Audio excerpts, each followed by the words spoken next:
Bueno, hoy vamos a hablar de la resiliencia. Este es mi segundo intento haciendo el vídeo porque el primero lo intenté hacer mientras me daba un baño de hielo, pero no pude aguantar. Bueno, voy a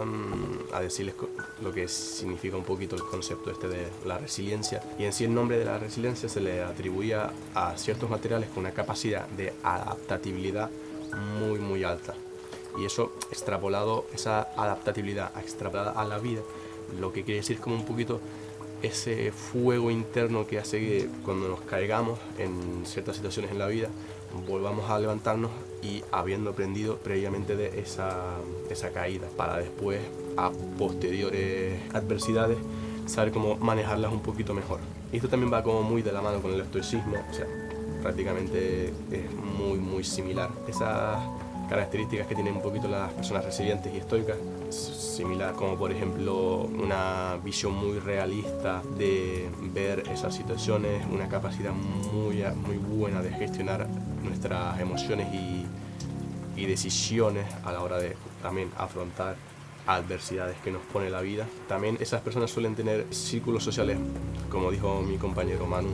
en un vídeo, que si al final no tienes a nadie que te diga que mira, para el carro tal, sabes, o te aconseje desde fuera de tu mente, al final vas a recurrir al aislamiento, y eso es lo que nunca queremos. Y si justamente tenemos ese círculo social y podemos desarrollar esta resiliencia, podremos fácilmente, entre comillas, poder gestionar esas adversidades que si no lo tuviéramos y no la vida jugara con nosotros. Algo que también suele hacer las personas resilientes a la hora de haber recibido, por así decirlo, una adversidad y haber caído, al levantarse lo que suelen hacer es hacer una introspección, es decir, es como pararse y pensar, ver intrínsecamente lo que pensamos, nuestras emociones, analizarlas todas para posteriores adversidades saber justamente cuál emoción es mala, cuál digo, vale, esta fuera, esta se queda, y así poder gestionar esas adversidades muchísimo mejor que sin esa capacidad analítica de nuestros pensamientos y emociones. Y para desarrollar esa resiliencia, yo creo que una de las mejores formas es con los deportes, porque los deportes para mí son como unos muy buenos maestros de la vida, como por ejemplo para mí el boxeo es de los mejores, porque por ejemplo estamos haciendo un sparring y me dan un golpe en el costado, en el hígado, y como no estoy acostumbrado, pues seguramente me caiga o me arrodille, y lo que hay que hacer en esas situaciones es volver a levantarse habiendo aprendido ese previo golpe, para que el próximo pues pum, lo cubro, yo qué sé. Y por eso digo que el boxeo precisamente es como uno de los mejores en mi opinión. Y esto no tiene mucho que ver con los deportes, pero hay un hábito que me gusta hacer mucho a mí, que por ejemplo es los baños de hielo, los cold plunge. Los baños de hielo extrapolados a situaciones reales, esas situaciones estresantes que no sabemos qué hacer, pues justamente nos ayuda a calmarnos, a estar relajados y no tomar decisiones apresuradas. O sea, el baño en sí, cuando te metes, el cuerpo lo que quiere hacer es salir, y lo que hay que hacer ahí es relajarse, no pensar justamente en el problema que es el hielo, sino en otras cosas, pues eso, aguantar un rato, y eso después, justamente lo que dije, extrapolado a esas situaciones de estrés, nos ayuda a gestionarlas también muchísimo mejor. Porque al final la resiliencia nos ayuda a lidiar con esas situaciones, como es por ejemplo una muerte de un familiar, una ruptura, porque al final lo que nosotros solemos hacer es hacer interpretaciones de ese dolor, que lo que al final nos causa es un sufrimiento muy prolongado a lo largo de mucho tiempo, porque al final el dolor es inevitable, pero el sufrimiento es opcional. Y por eso esa visión que tienen las personas resilientes, esa visión realista a la hora de aceptar ese dolor y evitar ese sufrimiento a largo plazo, porque siempre el dolor va a ser a corto plazo, pero las interpretaciones que nos hace nuestra cabeza de esa muerte, esa ruptura, es decir, nuestra cabeza hará como interpretaciones tipo tiene que haber estado más ahí, tiene que haber hecho esto, tiene que haber hecho aquello, y eso al final nos causa ese sufrimiento a largo plazo, pero eso es evitable justamente desarrollando bien la capacidad de ser resilientes. Y también un poquito el estoicismo, claramente. Algo que los dos tienen muy similar, prácticamente lo mismo, es que deja de lado lo que no puedes controlar y céntrate en lo que puedes controlar. Si estás en un océano y de repente viene una tormenta, no te puedes centrar en controlar esa tormenta. porque no puedes hacer nada. En cambio, céntrate en lo que puedes controlar, que es, por ejemplo, el barco. Puedes hacerlo capaz de atravesar esa tormenta, porque al final esa falta de resiliencia, estoicismo a la hora de afrontar adversidades, pues nos puede desencadenar en traumas, depresiones que nos siguen a lo largo de la vida. Si nosotros nos acostumbramos siempre a tener un camino muy recto,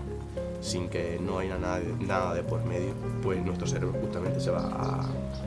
a acostumbrar a eso, y cuando venga una situación, una adversidad, no estaremos acostumbrados. Es justamente lo que expliqué con lo del boxeo, que si no estamos acostumbrados a lidiar con esas adversidades, o no tenemos esa capacidad resiliente para afrontar esas adversidades, porque no es evitarlas, es afrontarlas y aprender de esas adversidades para las próximas adversidades. Porque alguien se puede pensar que es como evitarlas, así, no, es afrontarlas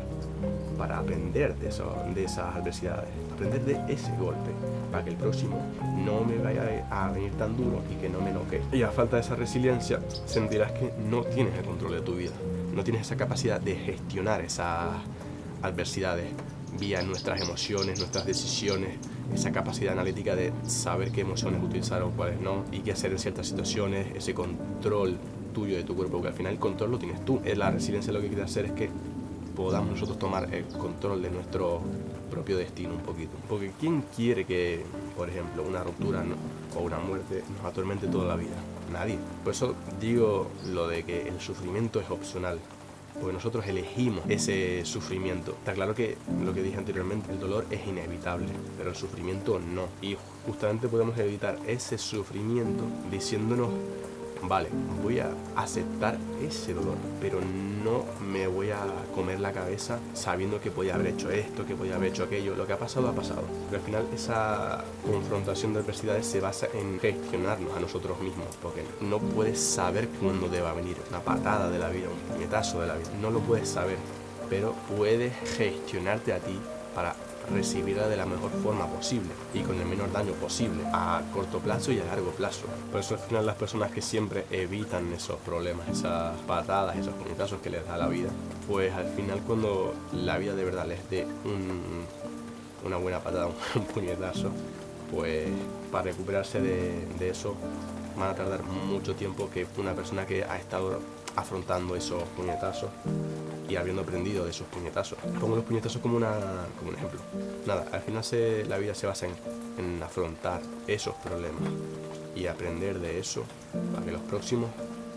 no sean tan destructivos y podamos afrontar los próximos mucho mejor que los anteriores. Y nada, ha sido un vídeo muy cortito, pero bueno, espero que les haya gustado y nos vemos en la próxima.